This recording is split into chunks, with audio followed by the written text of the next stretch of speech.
गदाधर त्रिपाठी झुटना आज को 1983 मसीहा माँ ठाकुराणी आविर्भूता 83 मसीहा ठार आज पर्यंत 43 वर्ष होगला ठाकुराणी पूजा अर्चना चली। बहुत भक्त श्रद्धालु माने बहुत दूर आसिक ठाकुर पाखे पूजा अर्चना करके जाऊँच। अमावास्या पूर्व दिन अंकुरारोहण अधिवास जलयात्रा अमावास्या दिन जलयात्रा चंडीपाठ पूर्णाहुति 5 दिन धरी यात्रा मेला महोत्सव ये सब चलती 5 दिन धरी ठाकुर महिमा हिसाब से 1943 मसीह जो स्टार्ट है ठाकुराणी आविर्भूता हेले जनवरी मास तो धीरे धीरे आस्ते आस्ते गाँव में चांद आदाय करके ठाकुराणी यात्रा करागला।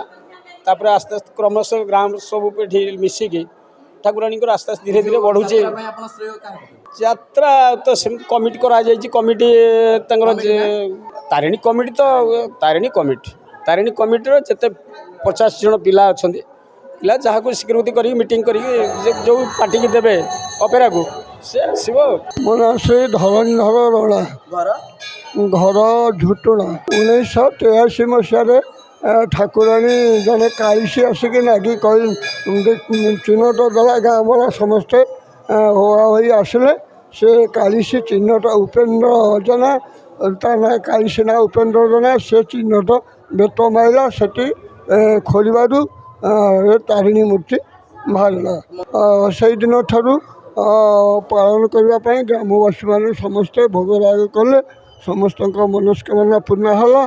सेठू मंदिर ग्रामवासी मैंने मिसिकी मंदिर तैयारी कले। तापर किछि दिन पर यात्रा आरंभ है नाटपाटी आसला बहुत लोक समागम हेले एवं लोकंकर मनस्कामना पूर्ण है। माँ घटगाँ माँ तारिणी दया पड़ा तेणु समस्त बहुत लोक आसिले मनस्कामना आस्ते आस्ते बढ़ा लगिला। बहुत लोक रुंड होती वर्ष त्रिवेणी विराजा जन्मदिन से बाहर बोली से दिन टी पालन कराए।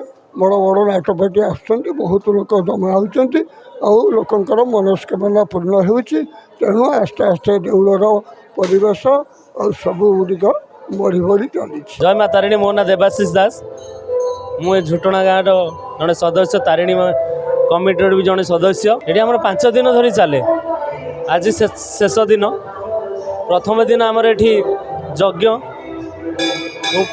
अन्य पूजा पूजी ये भी बहुत लोक 4-5 हजार लोकंर प्रसाद सेवन व्यवस्था कर प्रतिदिन प्रसाद सेवन व्यवस्था भी होची बड़ भोग होची जी जो जाचना जी जो मानसिक रखी था प्रतिदिन ये भोगराग करुँच बहुत लोकंर भी समागम होची।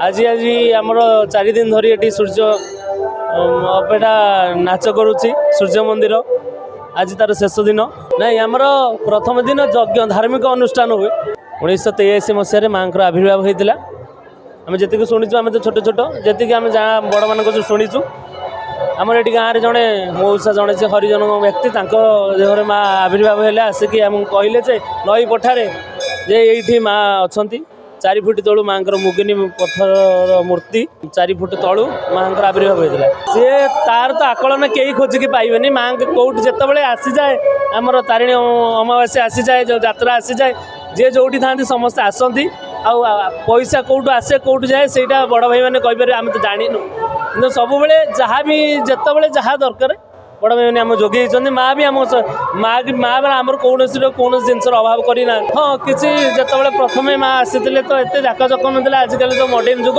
बहुत गहली चहल लगुच एवं बहुत जाकजक नहीं तापाई आम बहुत प्रिपेरेसन था आमर आईनजीवी मानक जो आम कलेक्टर हेले एसपी हेले जो पुलिस आईनजीवी से आम एप्लिकेशन दे था तो से आमको प्रोटेक्शन था आउ बेसिकली आमर जो हाँ प्रशासन बहुत सहायता आम मान प्रति अच्छी नहीं सेमती हुए ये सेमती छोट मोट कौन पिलाटे हजिगला कार हाथ चूड़ीटे पलैला चाबीटे गलीगला एमती हुए कि कार गाड़ी पलैबा केमती कि बड़ अघटन हुए हाँ हाँ आम से सब प्रिपेरेसन था आम माँ तारिणी कमिटी मुख्य रतिकांत राय सभापति आउ सान भाई अच्छा बड़ भाई आम पपुना अप्रिय महापात्र ଆଉ ବୁନୁ ନନା ବୋଲି କେସିଓର ଆମର ସିଏ 50 ଜଣ ଅଛନ୍ତି। ହଁ ଗାଁର 50 ଜଣ। ହଁ ମିଳିମିଶି ଆମେ ତ ନାଇଁ ଆମେ କମିଟି ବଡ଼ କଥା ନୁହଁ। ଆମର ଯେଉଁ ଆଖପାଖ ଗାଁ ଅଛି 4 ଖଣ୍ଡ ଗାଁ, ଆମର ଏଠି ବାବୁଲପୁର ରହିଲା, ନୂଆପାଟଣା ରହିଲା, କାଜିପାଟଣା, ଦାଦେଶ୍ୱର, ଆମ ଓଡ଼ିଆ ଭଳିଆ ସମସ୍ତେ ଏଠି ଆମକୁ ସହଯୋଗ କରନ୍ତି। ଆମେ ହଁ ଆମେ ଏକୁଟିଆ ନୁହଁ, ଆଖପାଖ ଏଠି 4ଟି ପଞ୍ଚାୟତ କହିଲେ ଚଳେ, 4-5ଟି ପଞ୍ଚାୟତ ଏଠି ଆମକୁ ହେଲ୍ପ କରନ୍ତି। ଆଉ ଏ ଆମର ଯେତେବେଳେ ଯାତ୍ରା ଜାକଜକମ ହୁଏ ସେମାନେ ବହୁତ ସାହାଯ୍ୟ କରନ୍ତି। କେଉଁଠି ମିଶି କାହା ପ୍ରତି ଅଶୃଙ୍ଖଳା ବିଶୃଙ୍ଖଳା ହେଲେ ସେମାନେ ଆମକୁ ପ୍ରୋଟେକ୍ସନ୍ ଦିଅନ୍ତି, ଆମଠୁ ସେମାନେ ଅଧିକ କେୟାରିଂ ରୁହନ୍ତି। ଝୁଟଣା ଗ୍ରାମ ପଞ୍ଚାୟତର ପୂର୍ବତନ ସମିତି ସଭ୍ୟା ତ୍ରିବେଣୀ ଅମାବାସ୍ୟା ପ୍ରତ୍ୟେକ ବର୍ଷ ଆମର ସେଠି ମା ତାରିଣୀଙ୍କର ପୂଜା ଆରମ୍ଭ ହୁଏ। 3 ଦିନ ସେଠି ଯଜ୍ଞ ହୁଏ। ଆଉ ଏଠି ଆମର ବୈତରଣୀ ନଦୀ କୂଳରେ ସେ ଆମର ତାରିଣୀ ସେଠି ଉପସ୍ଥିତ। ଆଉ ସେଠାରେ ଆମର 3 ଦିନ ଯଜ୍ଞ ହେଲେ ବିଭିନ୍ନ ପ୍ରକାର କାର୍ଯ୍ୟକ୍ରମ ସବୁ ଅନୁଷ୍ଠିତ ହୋଇଥାଏ। ଆଉ ତାପରେ ସେଠି ଯାତ୍ରା ବି ହୁଏ, ଏଇକି 3 ଦିନ ଧରି ସେଠି ଯାତ୍ରା ବି ହୁଏ। ଆଉ ଏ ବର୍ଷ ସେ ଯାତ୍ରା ଯେମିତି ମାନେ ସୂର୍ଯ୍ୟ ମନ୍ଦିର, ଆଉ ସେଠାରେ ବହୁତ ଆଡ଼େ ଲୋକ ସବୁ ଏଠିକି ଆସିକି ଉପସ୍ଥିତ ହୋଇଥାନ୍ତି। ଆଉ ପୂଜା ଦିନ ବହୁତ ଆଡ଼େ ଲୋକ ଏଠି ଆସିକି ସବୁ ମାଆଙ୍କର ତ ଅନୁଭୂତି ବହୁତ ଏଠାରେ ଥାଏ। ତାଙ୍କର ମାନେ ପ୍ରତିଜ୍ଞା ବହୁତ ଏଠି, ସେଠି ସମସ୍ତେ ଏଠି ଆଖପାଖର ଲୋକ ସମସ୍ତେ ମାଆଙ୍କର ଗୋଟେ ଏଠି ତାରିଣୀଙ୍କ ମାଆଙ୍କର ଏଠି ହେଉଛି ପ୍ରସିଦ୍ଧ ପୀଠ। ଏଠି ମୋ ଜନ୍ମଜୟ ରାଉତ, ଘର ଘର ବାବରପୁର। ସେଠି ଭଲ ଲାଗିଲା, ତାରିଣୀ ଯାତ୍ରା ଭଲ ଲାଗିଲା ତୁମକୁ? ଦୋଳି ଫୋଳି ପଡ଼ିଛି?